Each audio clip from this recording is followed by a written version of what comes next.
kata.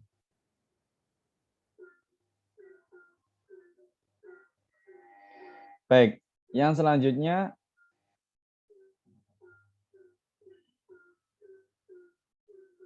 setelah kita mengetahui bahwa syarat pertama adalah lafadz. Lafadz adalah ucapan yang mengandung sebagian huruf hijaiyah. Kemudian syarat kedua murakkab. Murakkab artinya tersusun dari dua kata atau lebih. Syarat yang ketiga agar menjadi sebuah kalam adalah mufid. Mufid artinya ma'afada fa'idatan yahsunus sukutu minal mutakallim wassami 'alaiha. Ma'afada fa'idatan. Ucapan yang berfaedah yahsunus sukutu yang dapat memberikan pemahaman minal mutakallim wassami 'alaiha terhadap pendengar sehingga merasa puas dan terhadap pembicara sehingga tidak butuh mengulangi lagi ucapan. Jadi syarat yang ketiga adalah agar disebut kalam, ucapan tersebut harus memberikan faedah yang memahamkan. Harus memberikan faedah yang memahamkan. Harus memberikan makna yang memahamkan. Contoh, Zaidun qa'imun. Mufid atau tidak? Jawabannya adalah mufid. Kenapa? Karena ketika saya mengatakan Zaidun qa'imun, saya ingin memberikan informasi bahwa Zaid itu orang yang berdiri. Ketika ada yang tanya, yang mana yang Zaid itu? Saya jawab, Zaidun qa'imun. Zaid itu orang yang berdiri, bukan yang duduk. Itu yang berdiri itu loh. Nah, jawaban saya, Zaidun qa'imun itu memahamkan atau tidak? Karena jawaban saya Zaidun qa'imun itu memahamkan, maka Zaidun qa'imun ini mufid.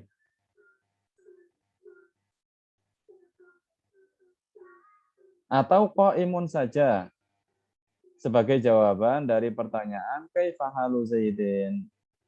Bagaimanakah keadaan Zaid? Sedang apa Zaid itu? Kemudian saya jawab qa'imun. Berdiri. Maka ini juga termasuk mufid. Kenapa? Meskipun hanya berupa satu atau sepatah kata yaitu qaimun saja karena ada pertanyaan ya, yang berhubungan dengan perkataan saya sehingga perkataan saya ini menjadi memahamkan. Ketika ada yang bertanya mana yang namanya Zaid itu, saya jawab qaimun, yang berdiri itu. Nah, maka perkataan saya qaimun ini disebut mufid karena memberikan makna, memberikan pemahaman kepada pendengar sehingga tidak butuh lagi bertanya. Baik, atau jawaban maridun sebagai jawaban atau perkataan maridun sebagai jawaban dari pertanyaan kaifa Zaidun. Bagaimana kabarnya Zaid? Jika ada yang bertanya, bagaimana kabarmu? Kemudian kita menjawab marid, sakit. Kira-kira penanya paham atau tidak? Jawabannya adalah jelas paham. Karena penanya menanyakan kabar kita, bukan tetangga kita, bukan orang lain. Ya. Maka jelas maksudnya adalah kabar saya sakit. Saya sedang sakit. Jadi perkataan maridun ini disebut mufid meskipun hanya satu kata saja. Jadi perkataan yang janggal didengar karena tidak dapat dipahami maksudnya tidak termasuk mufid. Artinya tidak memenuhi syarat ketiga, yaitu mufid. Misalnya ada seseorang mengatakan in qama Zaidun. Artinya apabila Zaid berdiri. ketika Bapak Ibu sekalian mendengar, tiba-tiba ada orang mengatakan, jika kamu pergi ke pasar, apakah Bapak Ibu paham maksud dari perkataan dia? Jika kamu pergi ke pasar, kenapa jika saya pergi ke pasar? Apakah saya akan mendapat hadiah? Apakah saya akan ke copetan? Atau bagaimana? Kan tidak paham. Kita tidak paham dengan maksudnya. Apa yang dia inginkan jika saya pergi ke pasar? Artinya kita masih bertanya-tanya. Kita butuh bertanya lagi kepada orang tersebut, kenapa kalau saya pergi ke pasar? Iya kan? Artinya kita tidak paham dengan ucapan dia. Bukan tidak paham maknanya, Bapak Ibu ya. Akan tetapi tidak paham dengan maksudnya. Kenapa kalau saya pergi ke pasar? Ya. Jadi perkataan jika Anda pergi ke pasar, jika in qama Zaidun, jika Zaid berdiri, perkataan ini tidaklah mufid. Atau perkataan inja abi, jika ayahku datang. Kenapa jika ayahku datang? Kan masih bertanya-tanya. Memang ada apa dengan ayahmu? Kenapa kalau ayahmu datang? Apakah dia membawa hadiah? Apakah apakah kamu akan memberikan hadiah tersebut kepada saya? Ataukah bagaimana? Belum jelas maksudnya. Maka perkataan inja abi, jika ayahku datang ini tidaklah mufid. Karena tidak mufid, jelas bukanlah termasuk dari kalam. Karena tidak memenuhi syarat ketiga, yaitu mufid. Perkataan ini tanpa dilengkapi kalimat lainnya tidaklah mufid. Kalau perkataan itu ingin sempurna, maka harus ada tambahannya, ada pelengkapnya. Seperti in qama Zaidun qumtu. Jika Zaid berdiri, maka aku akan berdiri. Maka aku pun berdiri. Jika kamu pergi, maka aku pun ikut pergi. Nah, maka perkataan jika kamu pergi, maka aku pun ikut pergi. Jika Zaid berdiri, maka aku pun ikut berdiri. Ini disebut mufid. Kenapa? Karena kita sebagai pendengar tidak lagi perlu menanyakan apa maksudnya. Berbeda jika dia hanya mengatakan jika kamu pergi. Kenapa memang kalau saya pergi? Apakah kamu ingin ikut saya pergi? Ataukah kamu malah diam di sini? Atau bagaimana?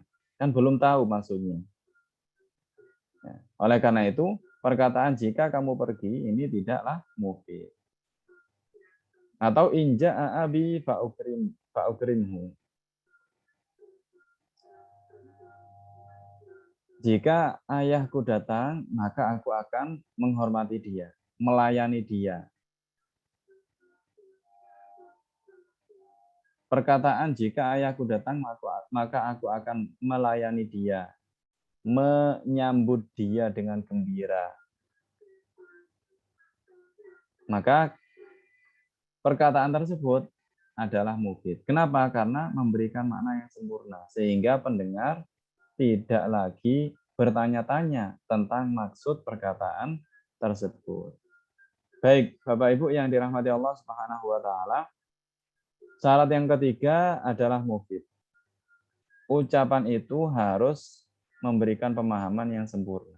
Sehingga pendengar tidak lagi bertanya-tanya tentang maksud yang diinginkan oleh pembicara. Kemudian yang keempat adalah bil wad'i.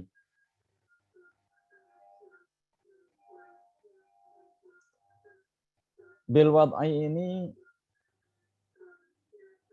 para ulama nahwu berbeda pendapat tentang makna bil wad'i. Sebagian ulama nahwu mengatakan bahwa maksud dari bil wad'i di sini harus diucapkan dengan sengaja. Dan sebagian mengatakan bahwa maksud dari bil wad'i di sini adalah harus diucapkan dengan berbahasa Arab. Jadi sebagian ulama nahwu mengatakan bahwa bil wad'i itu maknanya disengaja, dan sebagian yang lain mengatakan bahwa bil wad'i itu maknanya dengan bahasa Arab. Menurut kelompok yang pertama yang mengartikan bil wad'i ini disengaja, maka perkataan orang yang tidur tidaklah bil wad'i. Kenapa? Karena tidak disengaja. Perkataan orang yang gila tidak juga bil wad'i. Kenapa? Karena tidak disengaja. Orang yang mabuk juga seperti itu. Jika tidak memenuhi syarat yang keempat, yaitu bil wad'i, maka otomatis perkataan mereka, ucapan-ucapan mereka, itu tidaklah disebut kalam. Kenapa? Karena tidak memenuhi syarat yang keempat, yaitu bil wad'i. Meskipun tidak berbahasa Arab. Ketika ucapan tersebut disengaja, maka ucapan tersebut telah memenuhi syarat yang keempat, yaitu bil wad'i. Namun menurut pendapat yang kedua yang mengatakan bahwa bil wad'i itu artinya berbahasa Arab, maka ucapan kita yang berbahasa Indonesia, berbahasa Jawa, berbahasa Betawi misalkan, atau Sumatera, atau Kalimantan, atau bahasa-bahasa daerah lainnya, yang itu semua bukan bahasa Arab, menurut ulama nahwu bukanlah bil wad'i. Tidak memenuhi syarat bil wad'i. Ketika tidak memenuhi syarat keempat ini, otomatis bukan kalam. Ya. Jadi Bapak Ibu, kalam adalah ucapan yang memenuhi 4 syarat ini. Saya ulangi lagi, kalam adalah, kalam menurut ulama nahwu, ya. Kalam menurut ulama nahwu. Jadi kita mempelajari istilah baru, yaitu kalam. Ya. Agar sebuah kalimat itu disebut kalam, menurut ulama nahwu itu harus memenuhi 4 kriteria, 4 syarat. Yang pertama, lafadz. Ucapan itu harus mengandung sebagian huruf hijaiyah. Yang kedua, murakkab. Ucapan itu harus tersusun. Selain mengandung sebagian huruf hijaiyah, dia juga harus tersusun dari 2 kata atau lebih. Yang ketiga, ucapan yang mengandung sebagian huruf hijaiyah yang tersusun dari 2 kata atau lebih itu juga harus mufid, berfaedah, memberikan pemahaman yang sempurna kepada pendengar sehingga tidak lagi bertanya-tanya tentang maksudnya. Apabila ucapan tersebut mengandung sebagian huruf hijaiyah, kemudian tersusun dari 2 kata atau lebih, namun tidak memberikan pemahaman yang sempurna. Contoh, jika ayahku pergi. In dhahaba abi. In 1 kata. Dhahaba 2 kata. Abi 3 kata. Meskipun tersusun dari 2 kata atau lebih, meskipun tersusun dari lebih dari 2 kata, namun karena tidak mufid, tidak memberikan pemahaman yang sempurna kepada pendengar, maka tidaklah disebut kalam. Kemudian yang terakhir, bil wad'i. Dia harus berbahasa Arab, menurut pendapat yang kedua. Jadi, Zaidun qa'imun adalah contoh kalam. Kenapa contoh kalam? Kenapa Zaidun qa'imun itu kalam? Karena yang pertama, dia lafadz. Yang kedua, dia murakkab. Yang ketiga, dia mufid. Yang keempat, dia bil wad'i. Zaidun qa'imun mengandung sebagian huruf hijaiyah. Kemudian tersusun dari dua kata. Kemudian memberikan pemahaman yang sempurna.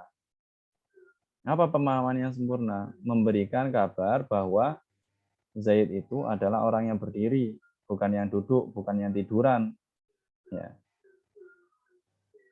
Kemudian bil wad'i berbahasa Arab, karena dia berbahasa Arab. Jadi Zaidun qaimun adalah kalam, contoh kalam. Baik, Bapak Ibu yang dirahmati Allah Subhanahu wa taala, tadi adalah pembahasan mengenai syarat agar sebuah ucapan itu disebut kalam. Kata nazim ini adalah penggalan bait Nazom Imriti. Mungkin bagi yang pernah mondok, Nazom ini tidak lagi aneh. Ya. Nazom ini sangat familiar baginya. An-Nazim berkata, kalamuhum lafzun mufidun musnadu wal kilmatul lafzul mufidul mufradu. Kalam menurut ahli nahwu, menurut ulama nahwu adalah ucapan yang mengandung sebagian huruf hijaiyah yang berfaedah.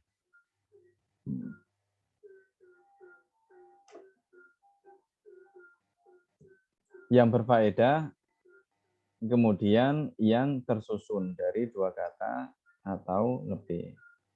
Sedangkan wakil matul lafzul mufidul mufradu, sedangkan kalimah atau dalam bahasa Indonesianya adalah kata, yaitu al-lafzul mufidul mufrad. Kata yang tunggal, ucapan yang tunggal. Contohnya seperti qaimun, zaidun, itu disebut kalimah. Kalau zaidun qaimun, itu baru disebut kalam. Ya. Kenapa zaidun saja itu disebut kalimah? Karena hanya satu kata. Meskipun dia lafaz, meskipun seandainya dia itu memahamkan mufid, karena itu adalah jawaban dari pertanyaan siapa yang datang, akhirnya saya mengatakan zaidun mufid. Ya kan? Karena maksudnya adalah yang datang Zaid. Baik. Di sini juga ada ringkasan syarat kalam adalah yang pertama lafaz, yang kedua murakkab, yang ketiga mufid, kemudian yang keempat adalah bil wadha. Jadi 4 syarat ini harus terpenuhi agar sebuah kalimat, agar sebuah ungkapan itu disebut kalam. Baik, Bapak Ibu yang dirahmati Allah Subhanahu wa taala, itulah materi kajian nahwu pada malam hari ini. Materinya adalah tentang kalam dan definisinya. Sekarang kita akan masuk pada sesi latihan. Namun sebelum kita masuk pada sesi latihan, barangkali ada yang ingin bertanya terkait materi yang saya sampaikan pada malam hari ini, saya persilahkan.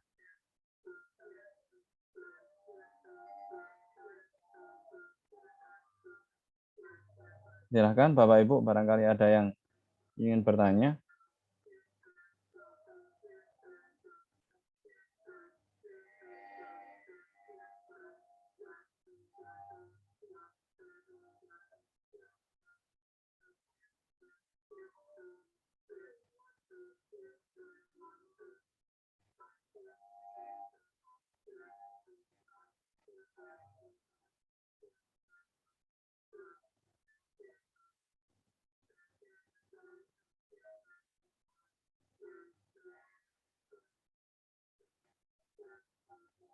Baik. Ada pertanyaan, apakah semua pertanyaan tidak disebut kalam? Jawabannya adalah pertanyaan itu bisa jadi kalam jika memahamkan. Maksudnya memahamkan dengan pertanyaannya, dengan maksudnya. Saya contohkan, misal.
Misal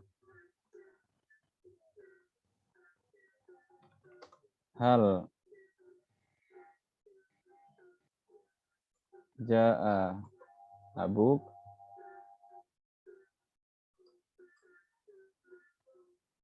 ini adalah pertanyaan. Hal jaa abuk, apakah ayahmu telah datang? Ini adalah pertanyaan. Sekaligus ini juga kalam. Sekaligus ini juga kalam. Kenapa ini adalah kalam? Karena kita paham bahwa yang ingin dia tanyakan adalah apakah ayah saya telah datang atau tidak. Berbeda jika yang dia tanyakan tidak lengkap. Contoh yang saya sebutkan ini sudah lengkap. Ya. Kenapa? Karena jika ada yang bertanya kepada kita, hal jaa abuk, apakah ayahmu sudah datang? Pastinya kita bisa menjawabnya dengan benar. Sudah datang atau belum datang. Berbeda jika pertanyaannya adalah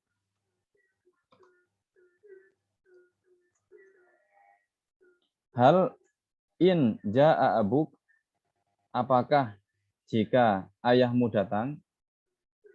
Apakah jika ayahmu datang? Kira-kira Bapak Ibu paham atau tidak? Tidak kan?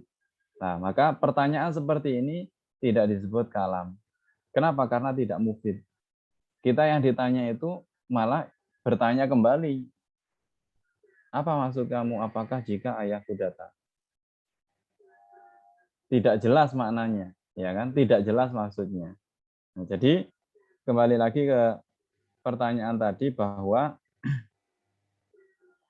tidak semua pertanyaan itu kalam dan juga pertanyaan bisa jadi kalam. Jadi untuk memudahkan kita mengetahui mana yang kalam, ya, jika ada sebuah kalimat, kemudian kita disuruh untuk menilai apakah kalimat ini kalam atau tidak, ya tinggal kita cocokkan dengan 4 syarat itu. Yang pertama, lafadz, ucapan tersebut tersusun dari sebagian huruf hijaiyah, kemudian murakkab, tersusun dari 2 kata atau lebih, kemudian mufid, berfaedah, sehingga pendengar tidak lagi butuh bertanya tentang maksudnya, kemudian bil wadha, berbahasa Arab. Oke. Jadi seperti itu Bapak Ibu terkait apakah terkait pertanyaan apakah pertanyaan itu tidak termasuk kalam. Jawabannya adalah jika memahamkan maka pertanyaan itu kalam, jika tidak memahamkan maka pertanyaan itu bukan kalam. Pertanyaan kedua, apakah lafadz itu merupakan kata benda? Tidak harus, Bapak Ibu. Jadi lafadz itu artinya ucapan yang mengandung sebagian huruf hijaiyah. Ucapan yang mengandung sebagian huruf hijaiyah. Baik ucapan tersebut kata benda yaitu isim ataupun fi'il. Contoh, saya mengatakan ja'a, telah datang. Ja'a adalah lafadz. Kenapa? Karena mengandung sebagian huruf hijaiyah. Meskipun dia adalah kata kerja. Jadi itu jawaban dari pertanyaan apakah lafadz itu harus atau selalu kata benda. Maaf, apakah lafadz itu merupakan kata benda? Jawabannya adalah tidak selalu. Lafadz artinya adalah ucapan yang mengandung sebagian huruf hijaiyah. Selama ucapan itu mengandung sebagian huruf hijaiyah, maka ucapan tersebut adalah lafadz. Berbeda dengan suara angin, suara petir, suara motor. Meskipun suara tersebut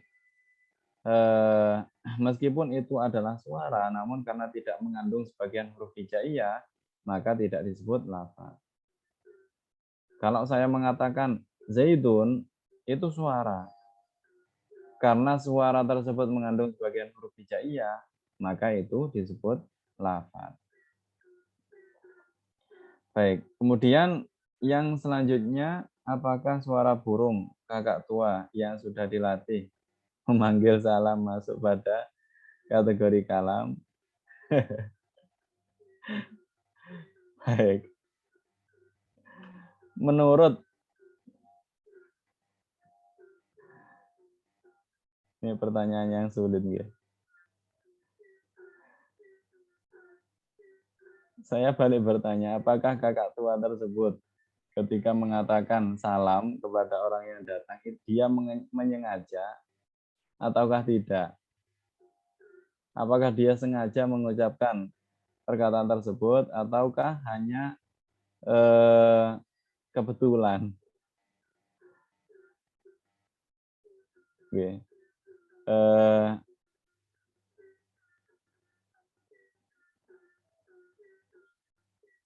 Jawaban dari saya adalah la adri, saya tidak tahu. Karena sulit. Apakah burung itu memiliki kehendak? Ya, bisa jadi memiliki kehendak ya kan. Buktinya ketika dia lapar, dia makan. Ketika dia ngantuk, ya dia tidur. Ya kadang dia terbang, kadang dia hinggap. Ya lebih amannya Allahu a'lam. Ya, saya tidak tahu.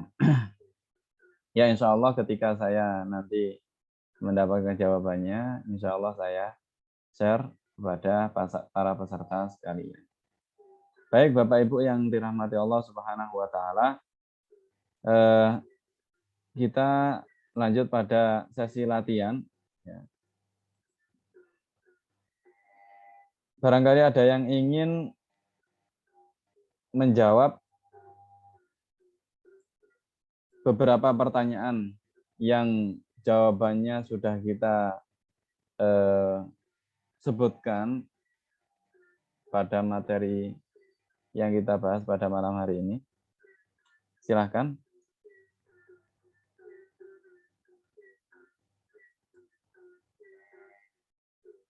Maaf, belum ganti.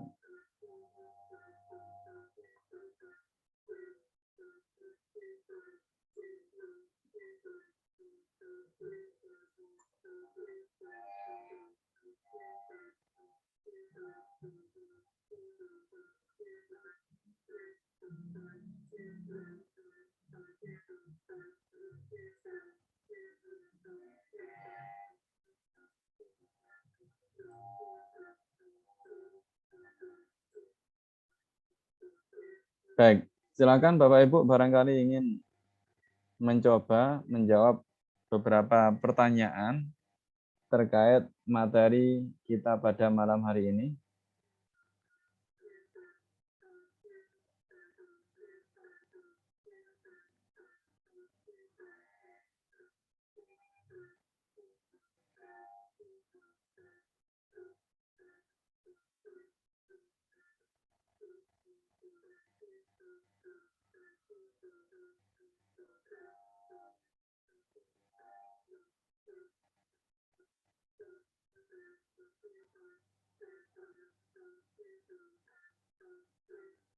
Silakan Bapak Ibu.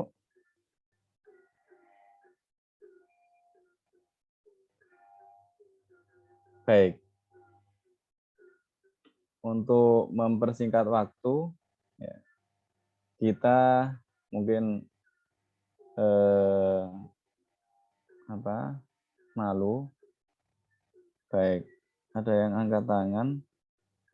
Silakan Ibu Rohama atau Bapak Vicky.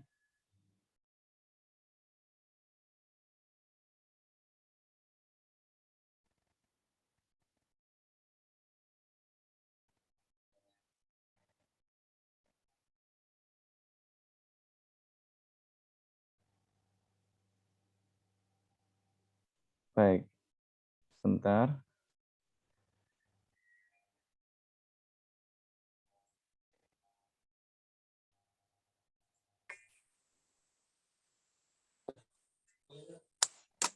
Baik, silahkan.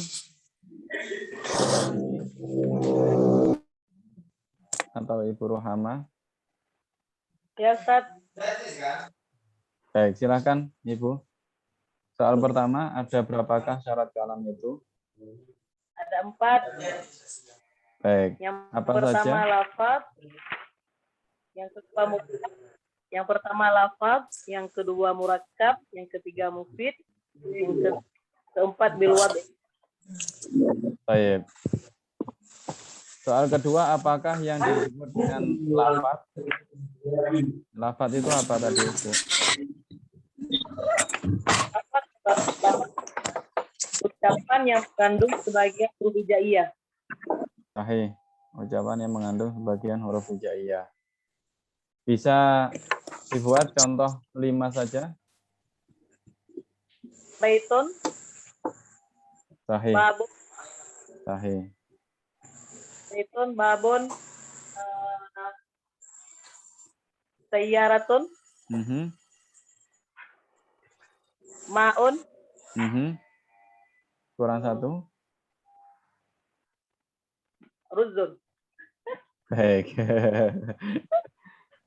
Ya, jadi apapun, misal kita menyebutkan nama orang, Zaidun, Fatimah, Zainab, Ahmad, Mahmud, itu sudah 5 dan semuanya mengandung sebagian huruf hijaiyah. Baik, terima kasih Ibu Rohama. Kita berikan kesempatan kepada yang lainnya. Silakan Bapak Vicky.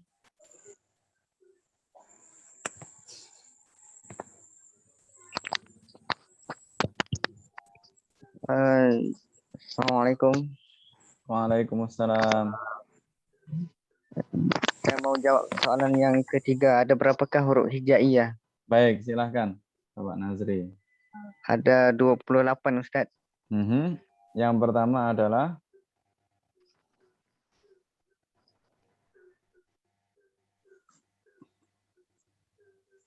halo.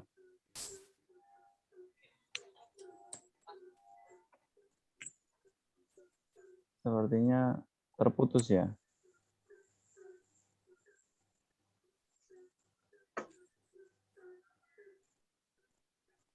Baik. Bapak Nazri.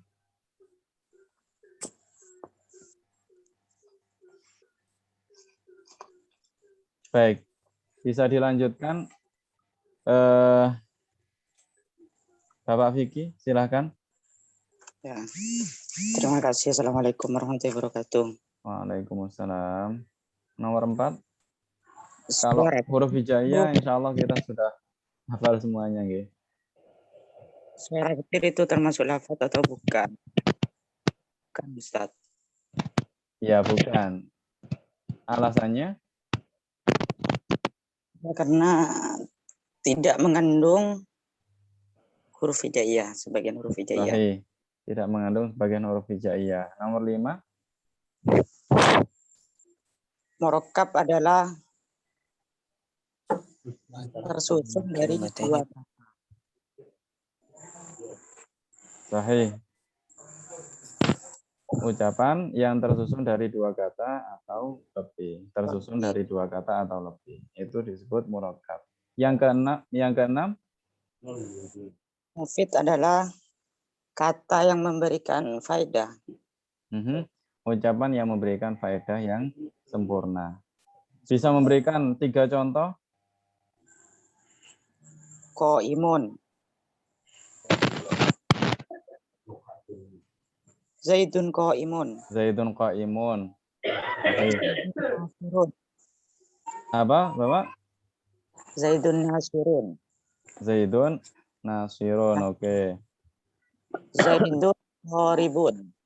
Zaidun dharibun. Oke. Baik, semua itu adalah mufid. Baik, terima kasih Bapak Vicky. Kita berikan kesempatan kepada yang lainnya.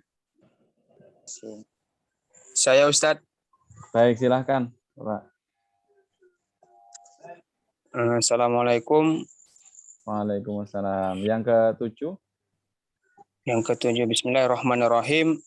Lafaz insyaallah itu apakah mufid atau tidak? Jawabannya tidak.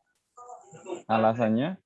Alasannya karena dia tidak memberi faedah ataupun memberi pengertian. Karena insyaallah itu jika aku sholat, maka si pendengar tidak paham, Ustaz. Iya. Maksudnya masih bertanya-tanya ya kan? Kenapa kalau saya sholat, apakah kamu akan memberi saya hadiah atau bagaimana? Sahih. Nomor 8. Nomor 8, lafaz hal ja'a ustazun apakah mufid atau tidak? Jawabannya mufid. Kenapa mufid? Karena dia memberi faedah ataupun memberi pengertian. Hal ja'a ustazun, apakah ustadz itu telah datang? Maka otomatis si pendengar bisa menjawab antara datang atau tidaknya. Sahih. Baik. Yang ke-9. Yang ke-9, apakah yang disebut wadhu'? Wadhu' itu ja'lul labzi dalilan ala makna, yaitu suatu ucapan yang menunjukkan atas arti. Jadi wadhu' ini ada dua pengertian ulama nahu. Sebahagian kalau mengartikan sengaja, ada juga sebahagian yang mengartikan mesti berbahasa Arab. Sahih. Nomor 10 terakhir. Nomor 10, perkataan orang tidur termasuk wadhu' ataukah bukan, maka dirinci kembali. Kalau memang ulama mengatakan bahwa wadhu' itu adalah mesti ucapan, maka mesti suara, mesti disengaja, maka otomatis dia tidak wadhu' karena bahwasanya orang tidur tidak diketahui apakah dia itu sengaja atau tidak. Ya, lalu berarti tidak disengaja ya kan, Pak? Apakah dia termasuk juga wadhu' kalau seandainya yang dikeluarkannya itu adalah berbahasa Arab? Maka kalau memang wadhu' diartikan dengan berbahasa Arab, maka dia termasuk. Tapi kalau memang wadhu' diartikan itu dengan sengaja, maka perkataan orang tidur itu tidak termasuk wadhu', Ustaz. Sahih. Terima kasih Bapak atas partisipasinya. Alhamdulillah. Materi pada malam hari ini insya Allah sudah dipahami dan dikuasai oleh seluruh peserta. Sekian materi atau kajian pada malam hari ini. Mari kita akhiri dengan bacaan tahlil, sholawat dan istighfar 1 kali. Kita akhiri dengan bacaan zikir dengan niatan semoga ilmu yang kita pelajari pada malam hari ini menjadi ilmu yang manfaat, barokah bagi kita baik di dunia maupun di akhirat. Amin amin ya rabbal alamin. Kita akhiri dengan bacaan tahlil, sholawat dan istighfar 1 kali. La ilaha La ilaha illallah. Allahumma sholli ala sayyidina Muhammad wa ala alihi wa sahbihi wa sallim. Rabbighfirli wa liwalidayya wa lil Sekian dari saya. Mohon maaf yang sebesar-besarnya apabila ada salah-salah kata. Wallahul muwaffiq ila aqwamit thoriq. Wassalamualaikum warahmatullahi wabarakatuh. Waalaikumsalam warahmatullahi wabarakatuh.